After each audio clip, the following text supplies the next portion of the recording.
Hey guys, Tyler here. Pixar's 2004 film, The Incredibles, has earned widespread acclaim from critics and audiences alike, with its 2018 sequel liked by many as well. The Incredibles sees its main characters, Bob and Helen Parr, and their kids, Violet, Dash, and Jack, attempting to live a quiet suburban life and hide their superpowers in accordance with a government mandate. But Bob's desire to help people draws his entire family into a confrontation with Syndrome, a former admirer of Bob's and inventor of powerful weapons mimicking superpowers. And The Incredibles 2 sees the family try to restore the public's trust in supers while balancing family life. But one thing that a lot of people may not have noticed or remembered from these movies is that they take place in an alternate, retrofuturistic version of the mid to late 20th century. Not only is this confirmed by Easter eggs in the films themselves, but behind all the advanced technology, the visual aesthetic and social mores in The Incredibles setting hint that it's set in the past. But how could this alternate world, with all of its differences from ours, have arisen? Let's find out. Before we go any further, I'd like to take a moment to tell you about today's sponsor, the YouTube channel of my good friend KinzieK. If you're looking for some wholesome, family-friendly Christian entertainment, well, you're not gonna find it here. But if you're looking for a bit of sass, they've got you covered. KinzieK specializes in commentary and comedy with a focus on gaming, fandom culture, and more. With a deep library of off-the-wall, hilarious videos, you'll have hours of entertainment to keep you occupied. Not only has Kinsey covered nearly every Gundam game ever made, they've also got Souls content and a growing playlist of gacha and JRPG titles. They also have a second channel where they stream on Wednesdays at 6 p.m. Central Time, where you can watch them play fresh new titles as well as beat iconic sci-fi gems like Star Trek Voyager Elite Force. So, if you're into cute-ass content with a little vulgarity, KinzieK may just be the funniest channel you've ever subscribed to. You have subscribed already, right? Because if not, do it! Do it now! Do it now! Now, back to the video. Redneck clone, where's my super suit? What? Where is my super suit? Oh, you mean that red thing? I put it away. What? I gotta make a video about The Incredibles. Well, personally, I don't really give a damn. Just tell me where my suit is, redneck clone. Don't get snappy with me. I'm the best damn thing you're ever gonna have in this house. Oh. I don't have much time, but let's get into this. Before I get into the in-universe lore, just like I do for retrospectives on other franchises, I want to talk a little bit about the production background of both films. The concept for The Incredibles dates back to 1993 when director Brad Bird began creating sketches of the family. Around this time, Bird had signed a deal with Warner Brothers Animation and was in the process of making his first feature, The Iron Giant. As Bird was approaching middle age, he wondered whether his career goals could only be attained at the expense of his family life. These personal issues percolated into the story, and Bird gravitated closer towards his superhero story after The Iron Giant bombed at the box office. Bird imagined The Incredibles as an homage to 1960s comic books and spy films, and initially tried to develop it using 2D cell animation. But after The Iron Giant's financial failure, Bird reconnected with his old CalArts classmate, John Lasseter of Pixar, and pitched The Incredibles to Lasseter in early 2000. Lasseter was impressed with the story and convinced Bird to make the film at Pixar using CG. The Incredibles became Pixar's first feature to be written and directed by one person, as opposed to their previous films having multiple directors and screenwriters with a history of working at the company. And it was Pixar's first film in which all the characters were human. Bird arrived at Pixar with the lineup of family members worked out, and each of them fits a specific archetype. According to Bird, the dad is always expected in the family to be strong, so I made him strong. The moms are always pulled in a million different directions, so I made her stretch like taffy. Teenagers, particularly teenage girls, are insecure and defensive, so I made her turn invisible and turn on shields. And 10-year-old boys are hyperactive energy balls. babies are unrealized potential. While this also isn't quite on topic when it comes to the science of the universe, I also want to spend a minute talking about the voice cast because I'm sorry, as a film, The Incredibles is a masterwork. Holly Hunter, who plays Helen Parr / Elastigirl, had never voiced an animated character before, seeing the role as an exciting opportunity in order to expand her repertoire. She was drawn to the film's unique and unconventional story, and Bird considered her one of the finest actresses in the world, being capable of playing a character with a sturdy center who is also sensitive. Similarly, Craig T. Nelson, voice of Bob Parr / Mr. Incredible, had also never done a voice role and recorded his lines over the span of 2 years while starring on a CBS police procedural. National Public Radio commentator Sarah Vowell was unexpectedly offered the role of Violet, as Bird thought her voice was perfect for the part. Spencer Fox voiced Dash Parr in his feature film debut, while Bird wanted Samuel L. Jackson as Lucius Best / Frozone because of,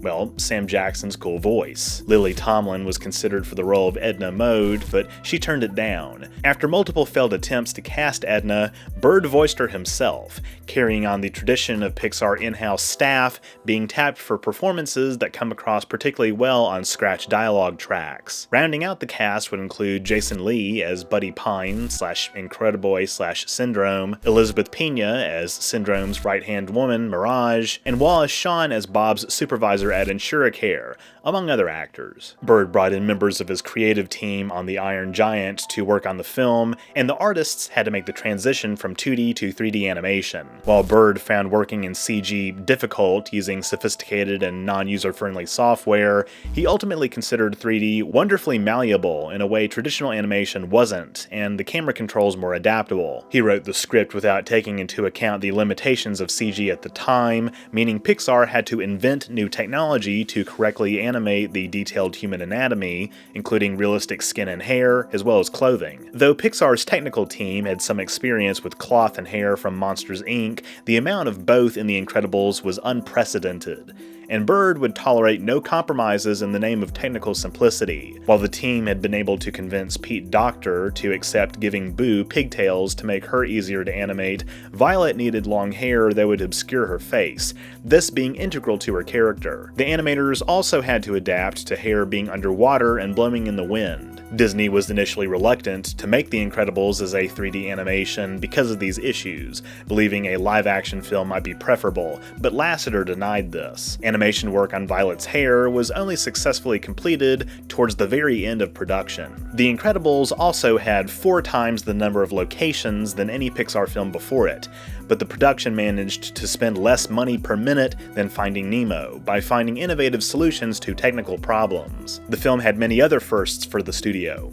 fire, water interactivity, smoke, steam, explosions, and more. There were nearly 800 visual effects shots in the film, and the effects team used volumetric rendering for the first time. They also developed technology to mimic subsurface scattering under the skin of the human characters. Michael Giacchino provided the score for the film, opting to record the brass-heavy soundtrack on analog tapes to capture the film's retrofuturistic aesthetic. Many reviewers compared The Incredibles to Watchmen, with both properties making the socio-political repercussions of superheroes existing a central part of their storylines. Some have even taken certain lines from the film, such as Bob's complaint about society celebrating mediocrity and Syndrome's comment that when everyone's super, no one will be, as proof The Incredibles exhibits a right-wing bias, particularly the views of Ayn Rand or Friedrich Nietzsche.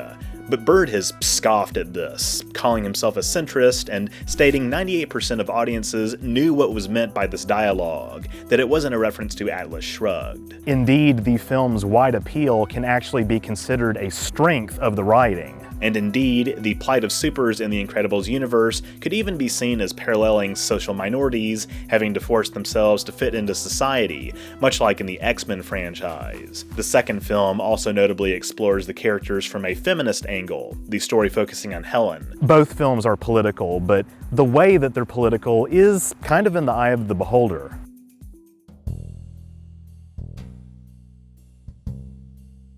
Okay, so now that we have gone into what went into the making of the Incredibles films from a technical standpoint, what about the science of superheroes themselves? Well, to be honest, there's not really much to go off of. If we examined each superhero's abilities in both films in excruciating detail and tried to determine the scientific basis for all of them, we'd be here for hours. So instead, I'll just talk briefly about the concept of powers in general, using the X-Men franchise for comparison. In X-Men, mutants' abilities are derived from the X gene, which is carried on the 23rd chromosome, aka the sex chromosome. Everyone inherits one pair of chromosomes from their mother and father, with women typically inheriting 2 X chromosomes and men inheriting 1 X and 1 Y. The X gene, not the X chromosome, can lie dormant for generations on end before manifesting in random individuals. While mutation is a natural process and fundamental part of evolution, normally being very gradual and taking place over millennia, often the X gene can be activated by periods of emotional stress. If both parents are mutants, the birth of a mutant child is almost guaranteed, so it stands to reason that Mr. and Mrs. Incredible's kids would all have superpowers. Real mutations are the result of errors in DNA replication during cell division, which can either be benign, such as hair color, or malignant, like cancer. Either way, activation of the X gene leads to the production of exotic protein via the real processes of transcription and translation, chemically signaling other genes to mutate and cause superpowers to manifest. In the Incredibles universe, a similar branching of evolution may have occurred in the distant past, with people who had special abilities possibly revered as gods or even discriminated against like their brethren in the present day. And with the population boom following the start of the Industrial Revolution and the Atomic Age, it's no wonder supers would become more common, the effects of their presence and actions prompting laws regulating how they live their lives.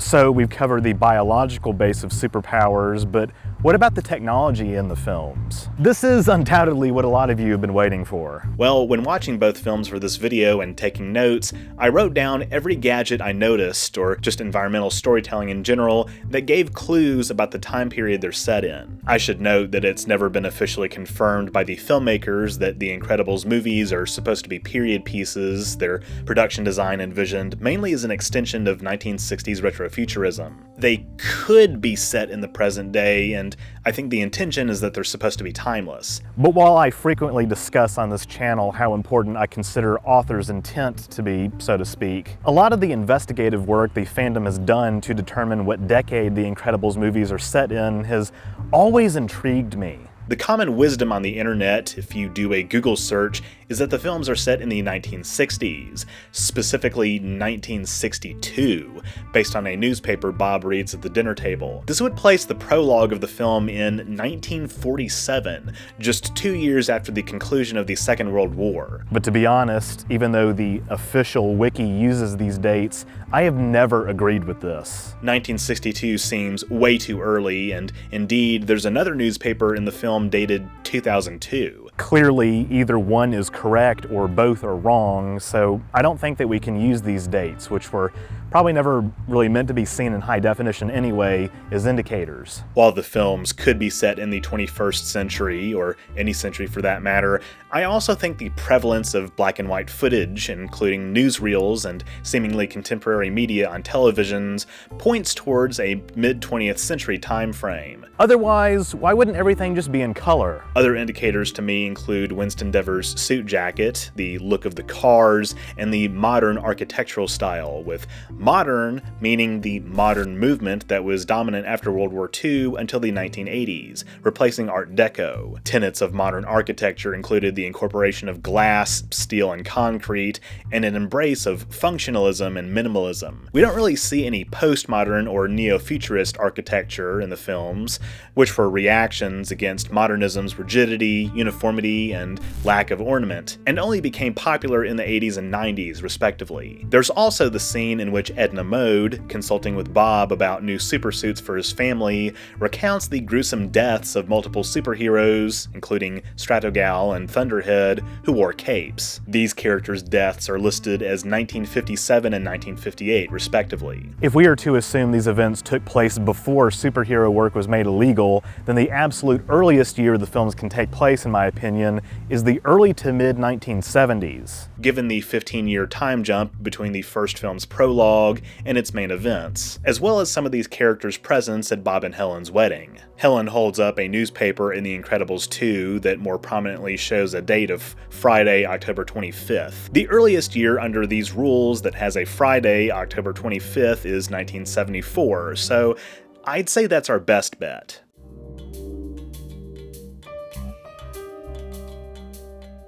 Okay, that's all good and well, but if the films are set in the 70s, how does that account for all the advanced or even current day technology that didn't exist back then? Well, dear viewers, in my view, it has to do with three things: computing power, money, and political will. I've made plenty of videos before about the technology, politics, and pop culture in various other sci-fi universes, like Fringe and For All Mankind. In Fringe, I've speculated that advances in computing technology spurred in the alternate universe could be the result of a faster Moore's law, or the growth in transistor density on integrated circuits. But in The Incredibles, this would be taken to the extreme, and it would require new theories of technological progression to account for the sheer number of high-tech gadgets we see. But something else that should also be noted is that, while some of these technologies have inevitably trickled down into the civilian sectors, the most advanced technology would remain in the hands of superheroes, the governments they serve,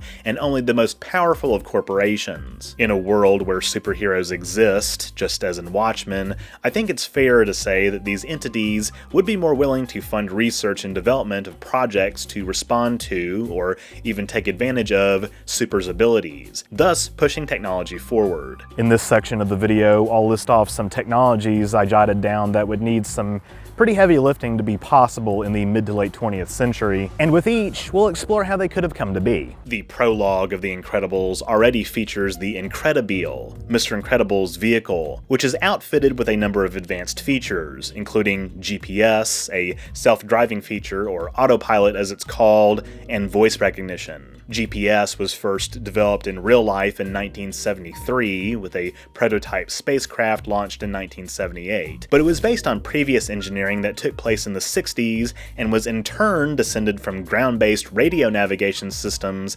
developed during World War II. After the Soviet Union launched Sputnik in 1957, the Applied Physics Laboratory at Johns Hopkins University developed the first satellite navigation system, Transit, later NavSat, primarily used by the US Navy to keep track of submarines. Transit was first tested in 1960, so whether the Incredibile's navigation is space or ground-based, it's actually rather plausible for this superhero setting. Experiments with advanced driver assistance systems for cars date back to the 1920s, with the first semi-autonomous car developed in Japan in 1977 using cameras and computer navigation. But trials of the technology began in the 50s, building upon advances such as cruise control, and practical speech recognition systems with large vocabularies didn't take off until roughly the 80s or 90s, using n-gram models that recognize word order extracted from recorded datasets. But earlier systems based on Markov chains, or a probabilistic mathematical process,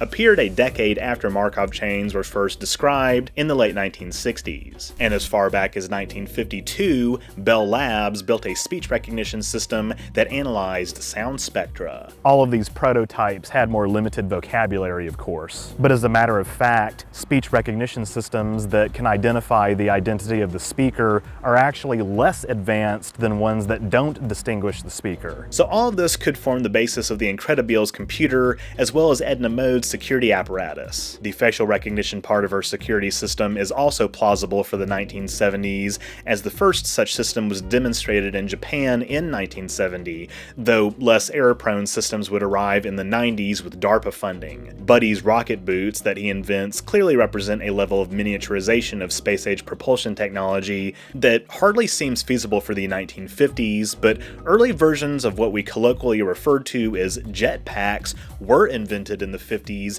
using high-pressure compressed gas, including projects sponsored by the US Army. One is even on display at the Smithsonian. With enough technical genius, it's theoretically possible that Syndrome could have invented similar devices, probably building upon previous advancements in the field, though even in the film, they're notably depicted as unstable. Speaking of Syndrome, his most ambitious project, the Omnidroid, a robot which learns new abilities from fighting supers, is an even more significant example of artificial intelligence. But even rudimentary machine learning existed in the 1950s, and by the 1970s, when The Incredibles may be set, experimental AIs capable of being trained to recognize patterns and correct mistakes had been around for years.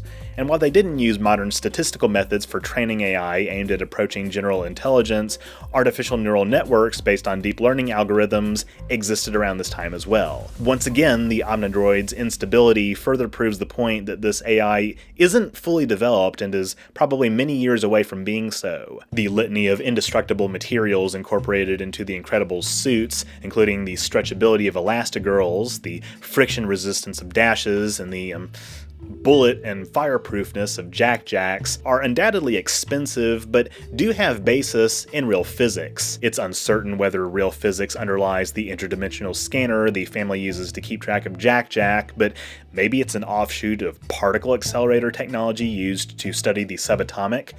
I'm trying, guys. Finally, some of the other, less fantastical technologies that nonetheless appear advanced for the 1970s include the tablet computer Bob watches Mirage's message on, the laser fence outside Edna's mansion, and some consumer gadgets like widescreen TVs and MP3 players. The technology behind the iPad's multi-touch display was developed as early as the 70s by CERN and MIT, but even more rudimentary tablets with resistive color displays were available in the consumer market by the late 90s. The first functioning laser in the visible spectrum was demonstrated in 1962, so that's not even anachronistic. Widescreen TVs may not have become standardized until the 90s and 2000s, but the earlier prevalence of high-definition video, which did exist in limited analog capacity in our 1970s, could have sped along this transition. This is also certainly fundamental to the body cam technology DevTech develops for the supers in the second film. Modern body cams didn't appear until the 2000s, but larger wearable cameras were developed by the mid to late 80s, so a miniaturized version of that is not totally out of the question. And while the MP3 format was only released in 1991, the codec was proposed at Bell Labs in 1978, meaning more advanced computer hardware likely would have accelerated digital standardization. The second film also features LED panels, which were extremely costly and impractical in our 1960s, but benefited from advancements in efficiency in the early 90s that could have been sped up as well. Screenslaver's mind control goggles, while used for the purpose of hypnosis that in real life is rooted in questionable science, have built-in screens that could derive from augmented or virtual reality technology, something that's been around in some form since our 90s. And their suggestive properties represent an admittedly exaggerated form of experimental methods used by the likes of the CIA, such as under Project MKUltra. Similar techniques may underlie the memory erasure technology we see in the franchise as well. The hover train the mayor of Metroville unveils is not really out of place based on infrastructure projects in the late 60s and early to mid 1970s of our world, which only failed to catch on due to their need for new rail lines. Obviously, like I said, a lot of the technologies that exist in the films are reliant on more advanced computing power than was available when they might have been set. But as I also mentioned earlier, superheroes definitely helped motivate the push to fund new technologies and thus accelerate the development of computers fast enough to power such devices. The existence of superheroes as outsiders may have also led societies around the world to put aside some of their differences among regular biological humans, representing an earlier end to various discriminatory laws and attitudes, with some latent cultural values sticking around like traditional views of gender roles. But getting back to computers, accelerated growth in the density of transistors would be crucial to any of this working. The transistor itself was invented in 1947 in the form of the germanium-based point-contact transistor, though its designers were attempting to build a field effect transistor using silicon.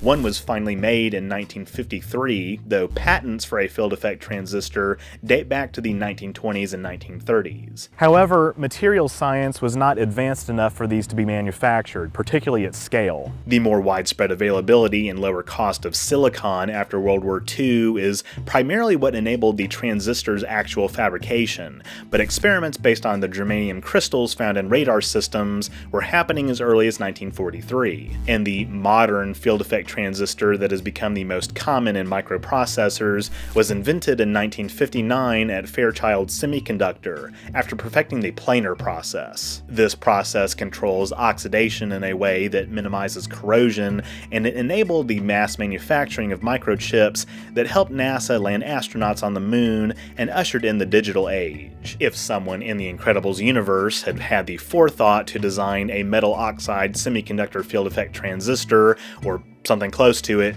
years or decades earlier than in our history, it could have paved the way for an earlier digital revolution and formed the basis of many of the technologies seen in the films. This would have massive repercussions on popular culture, but isn't that kind of the point? And while it would take a while for the civilian sector to catch up to government-sponsored advances, eventually they would, with tech from differing eras combining to create the retrofuturistic aesthetic that defines the Incredibles universe.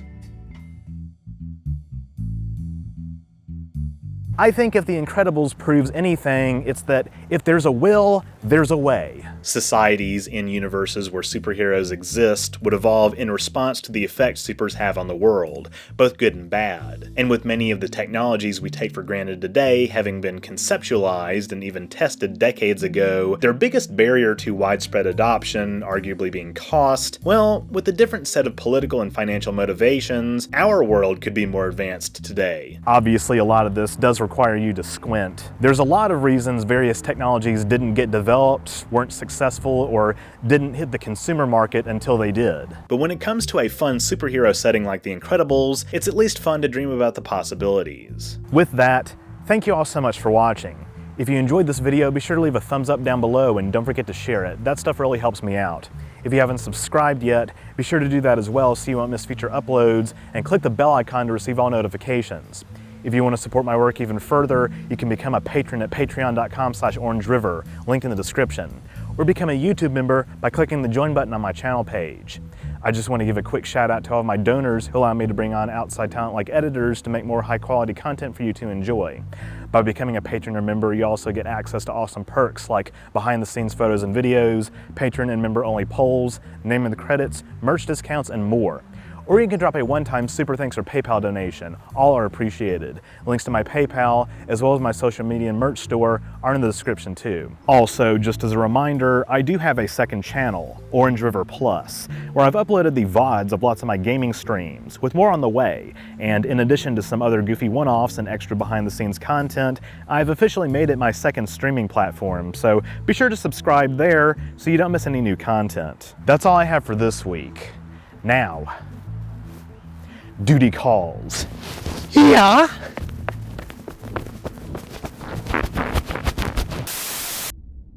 Hey you! Yes, you! Sitting there on your ass! It's me, the ghost of Dr. Asukaza, coming back from reptilian hell to deliver you another very important message. The reason why I died is because that asshole killed me in the first issue. Like, seriously? You impaled me? But whatever. Put down your replica of the Enterprise and listen up! Issue 3 of Star Trek Endurance is now available for patrons and members of OrangeRiver.